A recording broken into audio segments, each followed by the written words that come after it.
Désa Raci iku désa sing subur makmur, gemah ripah loh jenawi. Sawah duwe, tambak yo duwe. Tanah amba lokasine strategis ning pesisir pantai utara Pulo Jawa. Dilewati dalan Pantura. Nanging akeh sing ora ngerti sejarah Désa Raci. Merga ora ana prasasti utawa naskah sing tertulis wiwit jaman kuno sing critakake sejarah Désa Raci. Sing ana mung cerita saka mbah-mbah biyen sing diceritakno lewat lesan dari lesan ke lesan. Nah, mula ning video iki bakal tak critakno sejarah Désa Raci yaiku ana rong versi. Sing siji versi legenda lan sing sijine yaiku versi kajian ilmiah.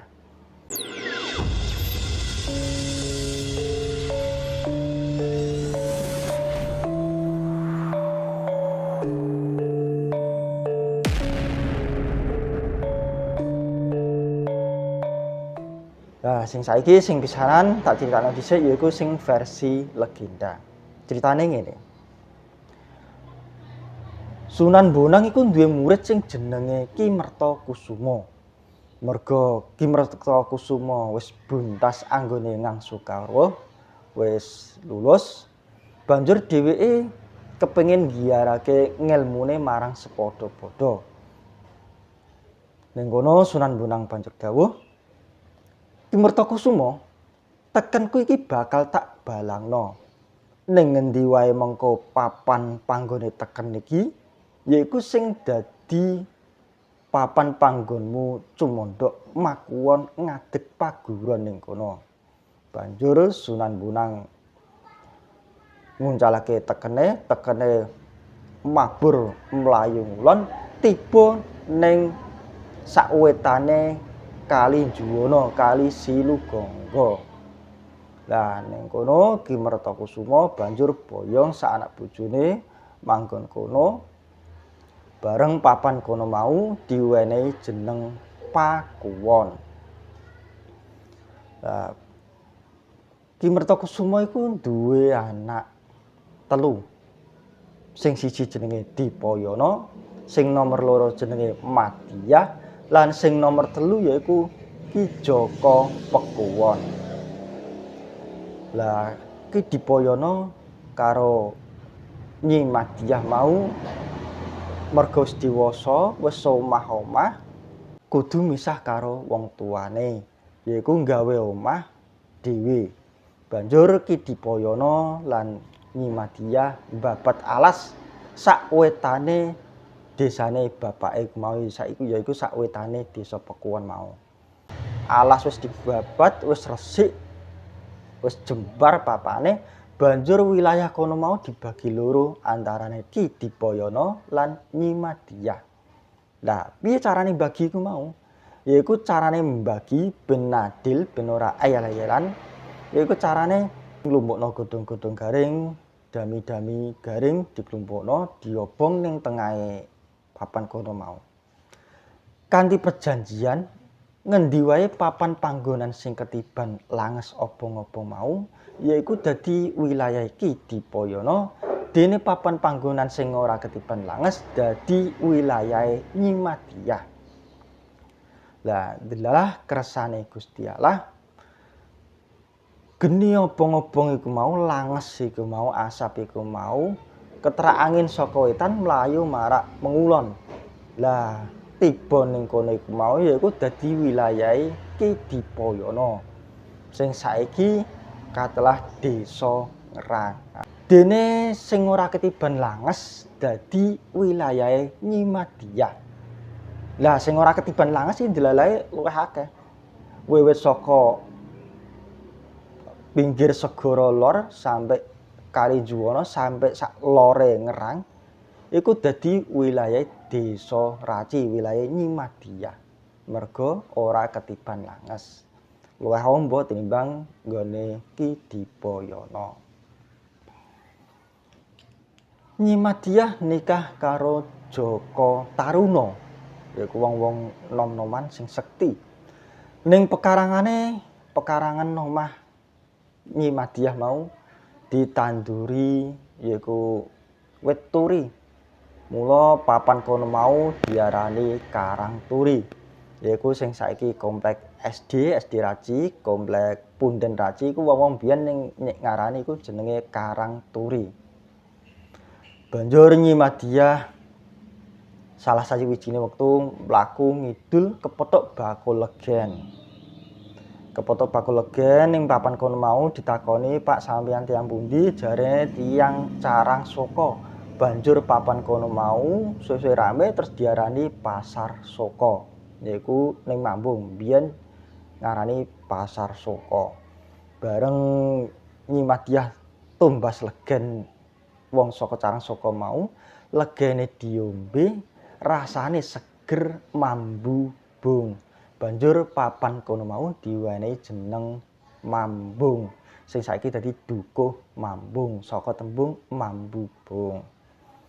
Banjur Nyi Madiah salah sijine wektu maneh ndenangi ana wong mati gembletak ning pinggir wilayah kono mau, pinggir desane. Banjur dipendhem ning kono mau. Mula wilayah kono mau diwenehi aran jeneng Demping saka tembung dipendhem ana ing pinggir. Dan Demping jaman biyen iku ning pinggir tapi saiki dadi kaya ning nggone tengah desa. Biyen iku ning pinggir. Merga sing sak wetane Demping iku wis sawah kabeh, dadi sawahan. Bareng sasi ketiga ora ana udan, garwane Nyi Madiah semedi entuk wangsit yen ning sisih kidul desane kono mau ya niku ning sisih Mambung, ning gone Dukuh Mambung ana sumber gedhe. Banjur Ki Joko Taruna njipuk pacul nduduk sumber iku mau. Bareng lagi sedengkul banyune nyumber mili banjir nganti banjir. Lah bareng banjir merga banyune nyumber terus, banjur sumber banyu mau dibuntoni disrumbung nganggo duk ben miline ora banter, banjire ben surut. Banjur papan kono mau, petilasan kono mau saiki terkenal yaiku dadi Punden Sumur Brumbung. Merga sumure diserumbung dadi Sumur Brumbung. Ki Joko Taruna lan Nyi Madiah anggone bebrayan duwe anak lanang jenenge Suyono. Suyono seneng karo bocah pekuwon kang aran Sulastri. Ananging wong tuane ora sarujuk. Suyono banjur ngucap, "Mak, yen aku ora dhaup ora nikah karo Sulastri, aluwung luwih becik aku mati." Ngono ngomongi Suyono. Banjur Nyi Madiah, "Ya wis le, ya wis, ngger tak nikahno." Nah, akhire rembug Suyono disetujui nikah karo Sulastri. Pungkasane rembug bareng nepaki gawe budal lamaran, lagi tekan tengah dalan ana mendung lelimengan, bleduk nyamber-nyamber, sing gendong jampi suruh kesamber bledek, lamarane bali mulih, lamarane batal. Njur Nyi Madiah duwe ipat-ipat yen anak turune aja nganti ana sing entuk bocah pekuwon. Suyono nganti ngenes merga pedhot katresnan. Akhire mati, banjur layone Suyono dimakamno ana ing wetan lemah benunuk kaya pulo, banjur diwenehi jeneng Makam Pulo sing saiki dadi wilayah Dukuh Sawahan Kidul. Nyi Madiah eling marang ucapane biyen, banjur menehi wasiat, "Anak putuku besok yen dadi nganten weruh ana aku, ing kono bakal tak pangestoni." Wiwit kuwi saben ana anak putune Nyi Madiah dadi manten, mongko ana tradisi yaiku mubeng punden kanggo meruhi yen anak putune Nyi Madiah ana sing dadi manten. Pungkasane cerita, gandeng Nyi Madiah gawe jeneng petilasan ngaleh-ngaleh dijumbuhake karo penggaweane sing ngracik jamu. Dadi papan wilayah kono mau diwenehi jeneng Katelao Desa Raci Sidomulyo sing saiki kaceluk Desa Raci. Nyi Madiah dimakamna ana ing sisih wetan Jomblang Raci. Dene sing kakung Ki Taruna dimakamna ana ing Makam Mambung. Dene racikaning jamu tukul wit kemuning lan wit dura dadi punden sing saiki wis diganti nganggo wit ringin. Lah iku mau cerita legenda asal usul Desa Raci sing diceritakake dening bapakku dhewe.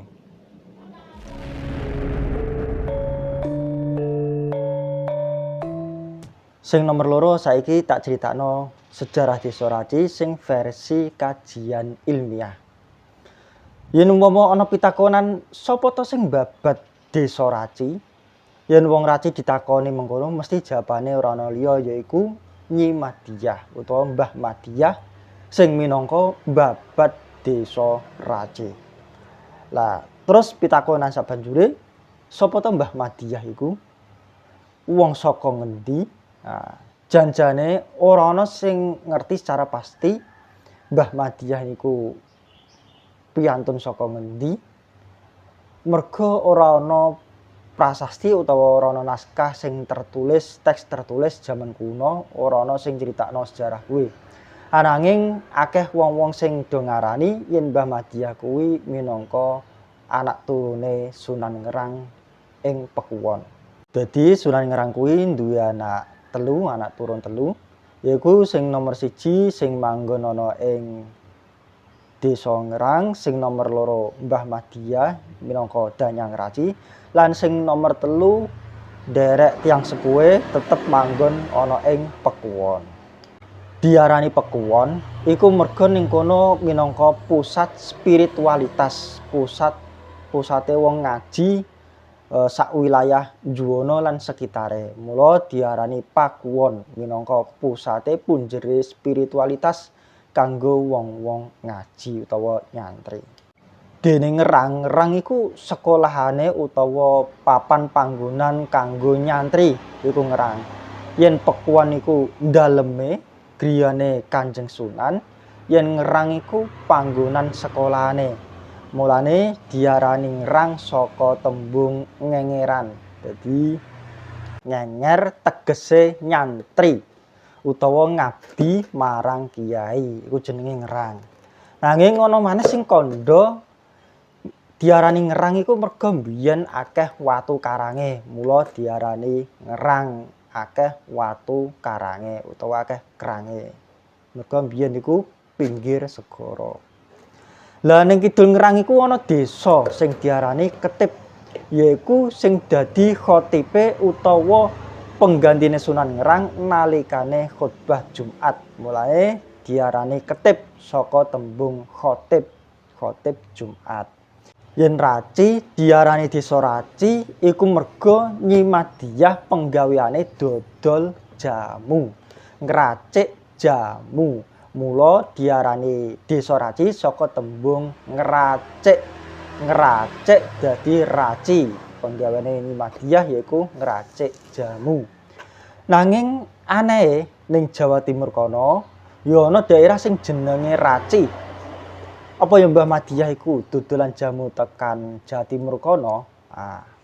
Mula asal usul Raci saka tembung ngracik iku mau sebagian ana sing mbantah utawa ana sing mentang, ana sing ora sarujuk.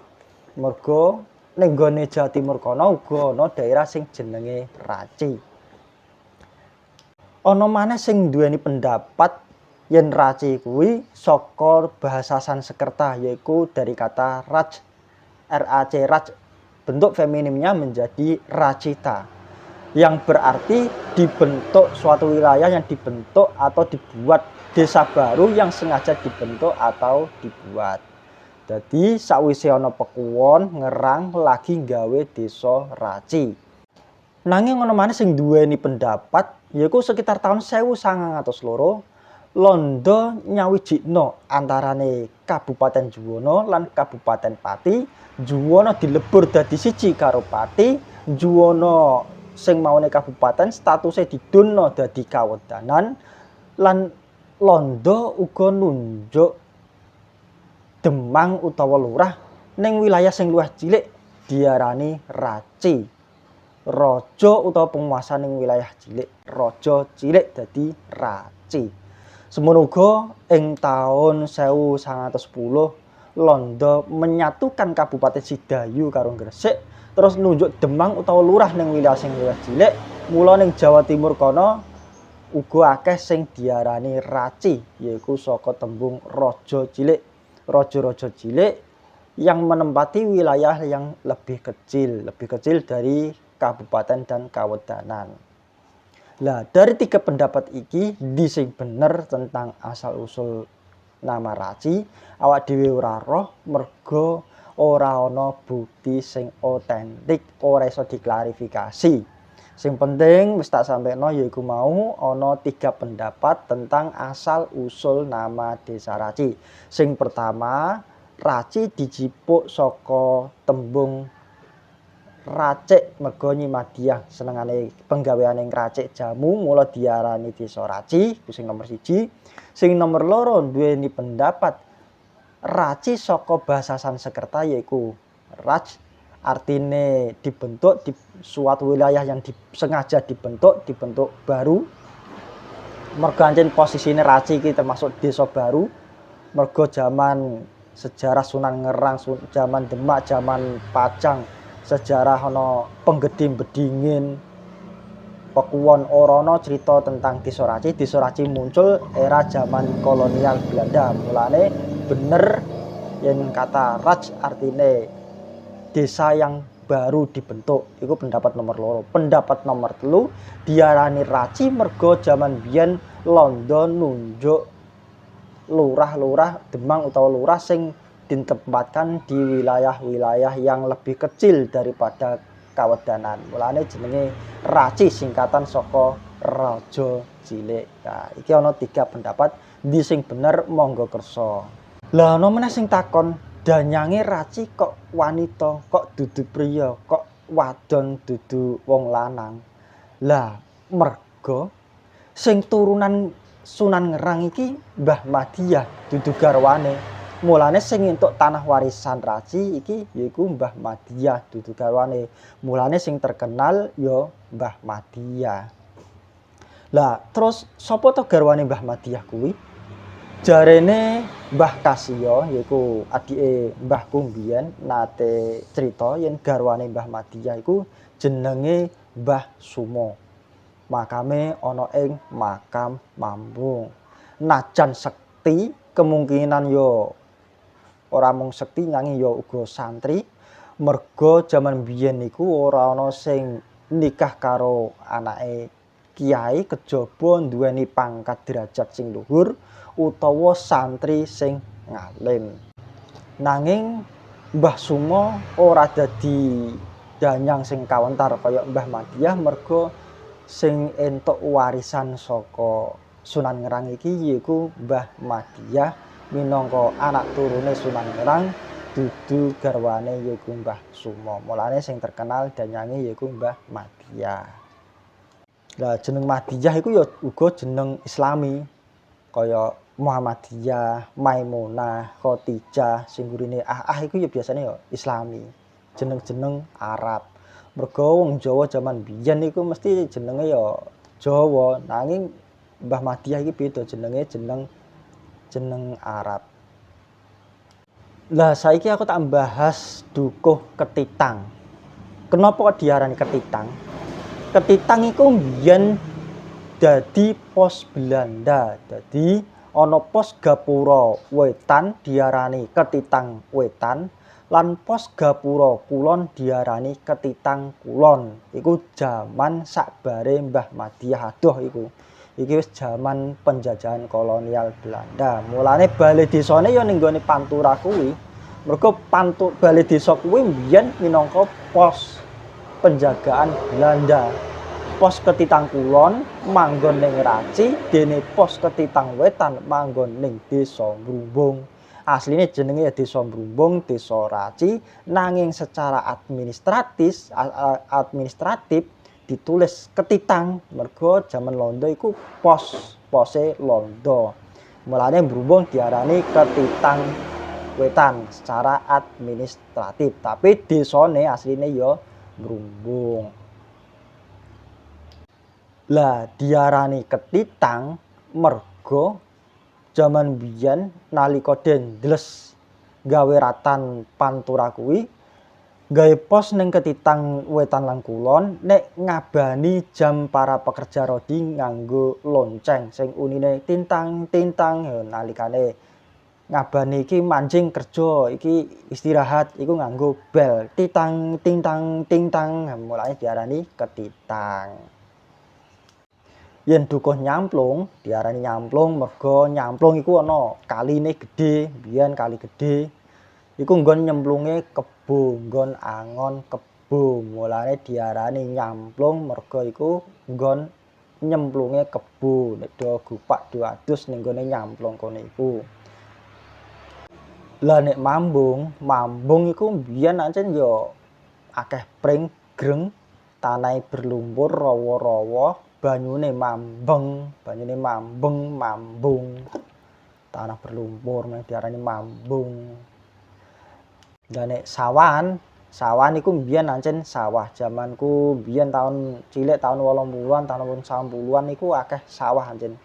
Mulane diarani dukuh sawan. Nah, dukuh sawan ning nggone Raci dibagi telu, yaiku sawan lor, sawan kidul lan sawan tengah. Iku biyen pancen sawah. Merga cilik aku taun 90-an iku isih akeh sawah ning kono. Dene dukuh Demping iku pancen ya biyen minangka pinggir desa biyen. Diarani Demping merga nggo mendem ning nggone pinggir kono nggo mendem damping, nggo mendem wong-wong sing wis ra ana mulane diarani Demping ning kono iku. Kaya meneh desa Ngening, diarani Ngening iku merga sepi. Hening diarani desa Ngening iku merga sepi. Mulane diarani Ngening. Jaman biyen taun 90-an iku isih sepi desa Ngening. Dene saiki taun 2026 wis rame, omah wis do apik. Biyen sepi. Greng sugreng, hening. Adoh saka ratan gedhe, mulane diarani Ngening.